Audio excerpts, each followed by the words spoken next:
दोस्तों दुनिया में मुसलमानों की सबसे ज्यादा ताकतवर और सबसे लंबे समय तक शासन करने वाला एम्पायर ऑटोमन एम्पायर था, जिसे समय समय पर होशियार और ताकतवर सुल्तानों ने शासन किया और उसे पावरफुल बनाया। पर दोस्तों इसी एम्पायर में कुछ ऐसे पागल और अय्याश सुल्तान भी हुए जिनकी अय्याशियों के बारे में जानकर आपके होश उड़ जाएंगे। और आज हम एक ऐसे ही सुल्तान की अय्याशियों के बारे में बताएंगे जो हर रात एक नई लड़की के साथ सोता था। और यही नहीं, ये हबशी सुल्तान इतना सेक्स का भूखा था कि इसने अपनी माँ और बहन को भी नहीं छोड़ा। दोस्तों हम बात कर रहे हैं ऑटोमन एम्पायर के 18वें सुल्तान इब्राहिम फर्स्ट की, जो अपने भाई मुराद की मौत के बाद 1640 में गद्दी पर बैठे। पर दोस्तों कहा तो ये जाता है कि गद्दी पर बैठने से पहले इब्राहिम कैद खाने में बंद था। दरअसल उसके भाई मुराद को ये लगता था कि इस पागल आदमी को तो मार देना चाहिए और इसीलिए उसने जेल खाने में उसको मारने का आदेश भी दिया था। पर उसकी माँ कोसम सुल्तान ने उसे बचा लिया था और कहा जाता है कि मुराद की अचानक मौत के बाद कोसम सुल्तान ने इब्राहिम को गद्दी पर बैठाया।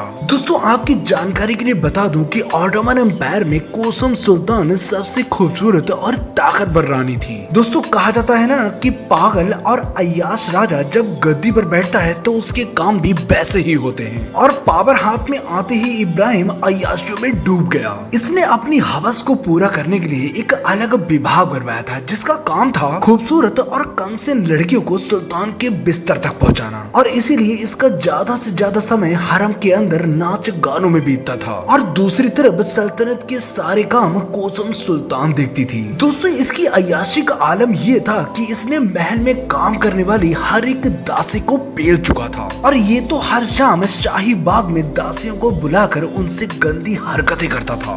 और जो भी दासी इसे खुश नहीं कर पाती तो ये बाग में ही उसको नंगा करके मारता था। और एक बार तो इसका दिल मस्जिद के मुफ्ती की बेटी पर आ गया और इसने निकाह करने का पैगाम भिजवाया, पर मुफ्ती ने उसको ठुकरा दिया क्योंकि वो सुल्तान के पागलपन को बहुत अच्छी तरीके से जानता था। जिससे हुआ ये कि सुल्तान बौखला गया और मुफ्ती की बेटी को अगवा करके अपने हरम में ले आया और उसे नंगा करके उससे अपनी हवस पूरी करता था। और यही नहीं, इसने अपनी हवस के चलते अपनी बहन के साथ भी शारीरिक संबंध बनाए थे। दोस्तों ये इतना हबसी था कि इसने अपनी इन इच्छाओं को पूरा करने के लिए कई तरह की किताबों को इकट्ठा किया ताकि वो अपनी सेक्स पावर को बढ़ा सके। दोस्तों वैसे तो ये सुल्तान अय्याशियों के अलावा कुछ करता नहीं था, पर कभी कभी अपनी माँ कोसम सुल्तान के साथ सल्तनत के कामों को देखता था और इसीलिए वो अपनी माँ के साथ काफी क्लोज था। पर जब इसने अपनी माँ को वहाँ के वजीर यानी जिसे पाशा कहा जाता था उसके साथ इसने शारीरिक संबंध बनाते देख लिया और तभी से इसकी नीयत खराब हो गई। और सुल्तान इब्राहिम का ये मानना भी था